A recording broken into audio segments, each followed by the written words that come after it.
are the new Kauais. These are the Jolly Ranchers. You like them, Shannon? Yeah. You got to be ashamed of yourself. Jolly Ranchers.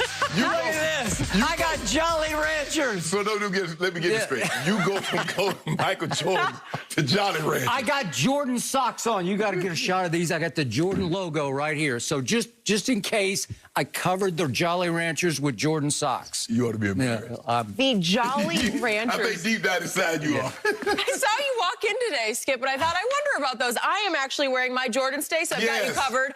Christmas is coming a few days early tonight with the return of the NBA, including the big Clippers-Lakers matchup, which we thought we were going to see in the Western Conference Finals just a few months back. And as always, we've got a ton of storylines to keep an eye on. LeBron's quest for back-to-back rings, the Clippers trying to right the ship under a new coach, KD's first year in Brooklyn, the ever-growing drama of where James Harden will end up playing, and guys, so much more. I'm going to jump right to it. Shannon, what is your finals matchup and who wins it all? Well, I've kind of been going back and forth in the East. Lakers, Clippers? Oh, in the East. In the East. I'm going to start with the East first, since the sun rises in the East. It says in the West. I'm going to start with the East, Skip. I mean, watching KD, and I understand that the concerns that people have, Skip, because the Achilles injury is a very serious injury. Is it the more serious of the injuries of any professional athlete? But Kevin Durant is not a 250 pounds, 270 pound center. He's not a guy that relies on jumping ability. He's not a guy that relies on his quickness in order to get to where he needs to get to. So I think of all the people that's probably suffered this injury, the basketball players, the historically great players, I think he's probably the guy that's best equipped to deal with it because, as I said, Skip, he's not 250. He's not quick. He's quick, but he's not reliant on that aspect. He's not, Dominique Wilkins that relied on his jumping ability. So with that being said, I believe he'll pick right up where he left off. He will be the Kevin Durant that we've seen over the last 10, 12 years, and I don't think he'll miss a beat. When you look at this team, Skip, their second unit could really be a starting unit in the NBA. They come off the bench with LeVert, Jared Allen, and Taurean Prince. That's their second unit. So with that being said, I'm going to say I like the Eastern Conference Finals to be the Bucks and the Nets. And I'm going to say Brooklyn in 6.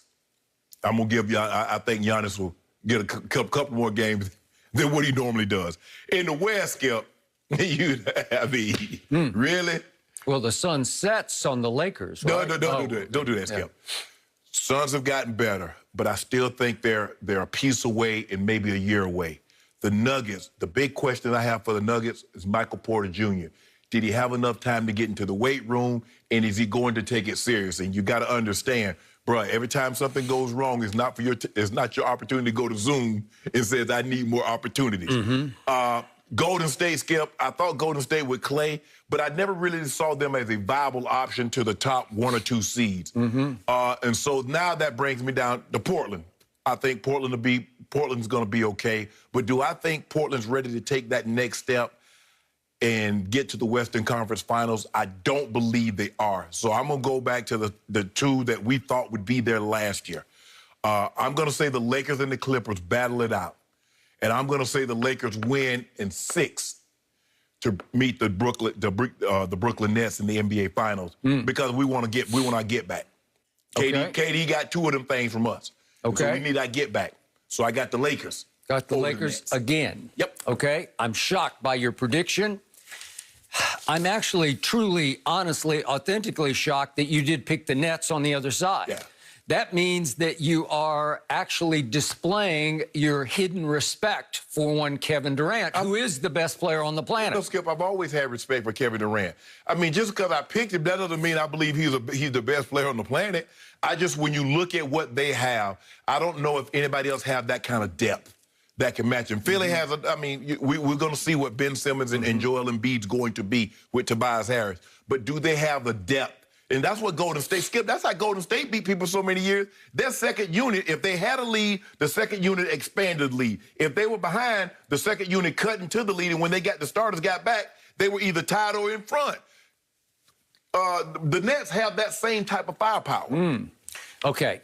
I buy into your Nets pick, even though I have some reservation about a new coach who's never coached one dribble in the NBA named Steve Nash trying to deal with Kyrie Irving and Kevin Durant and a bunch of players who were there last year say, what about us? Are we chopped liver? Well, the second guy you mentioned, I think he'll be just fine. It's the first guy that you mentioned. Well, obviously, and yet I believe they will figure it out because I watched Kevin Durant last Friday night, and I was in awe of what I saw. I get that it was just the final preseason game. He was dominant. He was omnipotent. He just took the whole game over, played 27 minutes, scored 25 points on 9 of 16 shots, made a couple of threes, blocked 3 shots. I think you're going to see him on the defensive end rise and shine. And that team is loaded top to bottom. They're trying to turn Karis LeVert into their Manu Ginobili coming in with the second unit, or if we can go more current with make him their Lou Williams coming in and just lighting people up. Yeah, and it's got potential. Yes, because he's got a 50-point game, and we saw what he did in the bubble. Okay, so I'm on record. Nets will win the East, and Kevin Durant will win the MVP. Easily? You win the East easily? Well, not easily, because there are a lot of good teams. The Sixers are going to be fascinating. I just don't think they're quite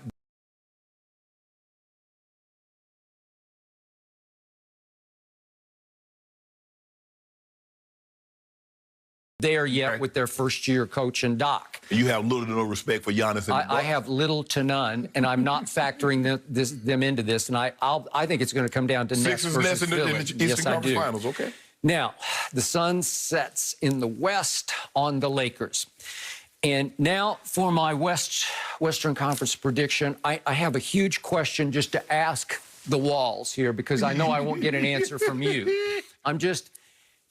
This is rhetorical because this is blowing my mind.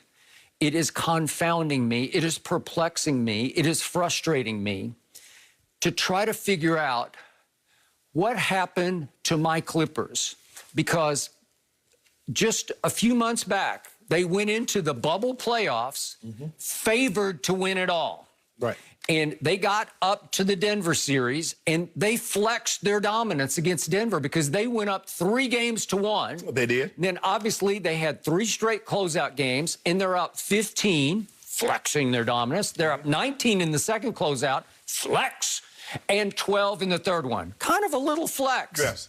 Didn't close one of the deals. No. And all of a sudden, they are chopped liver. They are garbage. They are trash. They are old news. They are last year's story.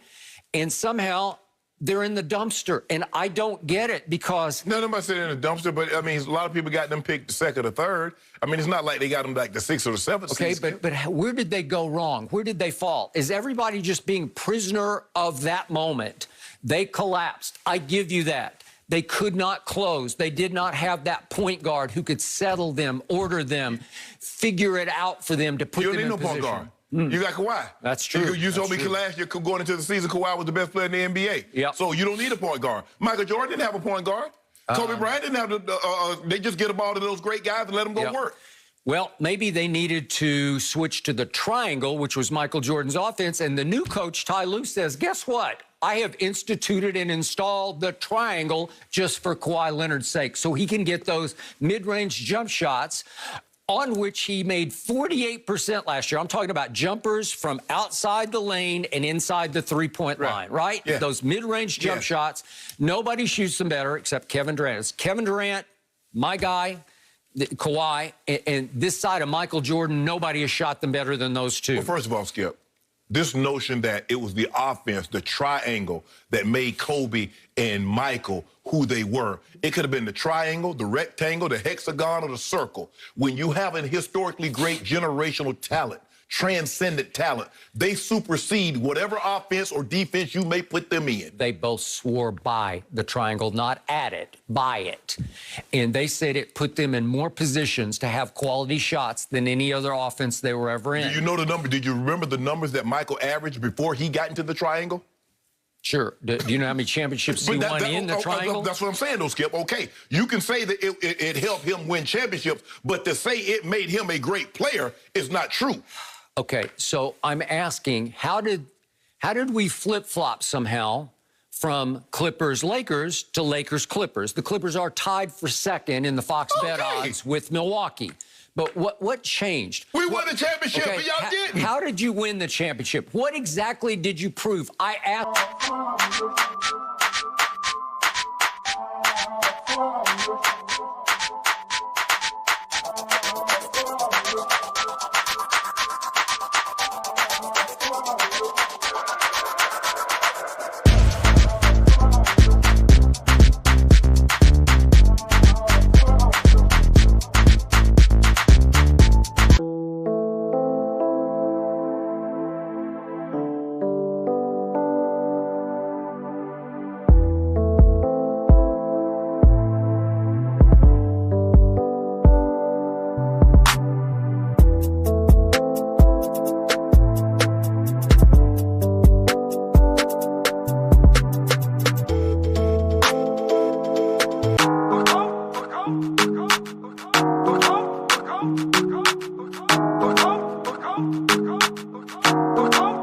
Let's go.